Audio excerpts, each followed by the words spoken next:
આપ સૌને મારા જય શ્રી કૃષ્ણ, જય શ્રી સ્વામિનારાયણ. સાહેબ, આ દુનિયામાં 4 વાર ખૂબ જ મહત્વના છે. પહેલો વાર પરિવાર, બીજો વાર જમણવાર, ત્રીજો વાર રવિવાર અને ચોથો વાર તહેવાર. તો આજના માંડાની પરિવારના સ્નેહ મિલનમાં આજે પરિવાર પણ ઉપસ્થિત છે, સાથે રવિવાર પણ છે, સરસ મજાનો જમણવાર પણ છે અને આખો પરિવાર ભેગો થયો છે. એ આપણા માટે એક તહેવાર પણ છે.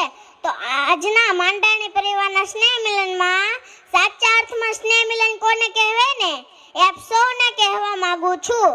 સ્નેહ મિલન એટલા માટે થાય છે કે મારા પરિવારના ઉદ્યોગપતિ જે આર્થિક કેપેબલ છે એ વ્યક્તિને ખબર પડે કે મારા પરિવારમાં કોણ પાછળ રહી ગયું છે અને એ વ્યક્તિનો હાથ પકડી અને આગળ લઈ જવા અને બનતી તમામ મદદ કરવી, બસ એનું નામ જ સ્નેહ મિલન છે. અને બીજું તો આજના મોબાઈલના જમાનામાં પરિવાર ખૂબ ટૂંકો થઈ ગયો છે, તેથી અમારા જેવા બાળકો પરિવારને ઓળખી શકે અને કામ ધંધામાં એકબીજાને ઉપયોગી બની શકે, એટલે સ્નેહ મિલન જરૂરી છે.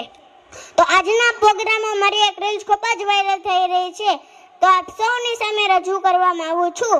રાવણે રામને કહ્યું કે તાકાત નથી પ્રમાણમાં કોઈને માર સાથે જીતવાની, મારી પાસે તાકાત છે, બધું છે, તોય કેમ હારી ગયો ને તું જીતી ગયો.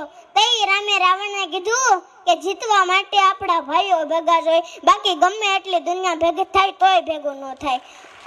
અને બીજું, આપ સૌના પરિવાર માટે 2 લાઈન કેવું હોય ચારે સાહેબ, પરિવારમાં નાની નાની વાતોને મોટી કરશો ને તો પરિવાર નાનો થઈ જશે, માટે પરિવારમાં થોડુંક જોયા કરો, થોડુંક જતું કરો, થોડુંક જાતે કરો, જિંદગી જીવવાની મજા આવશે.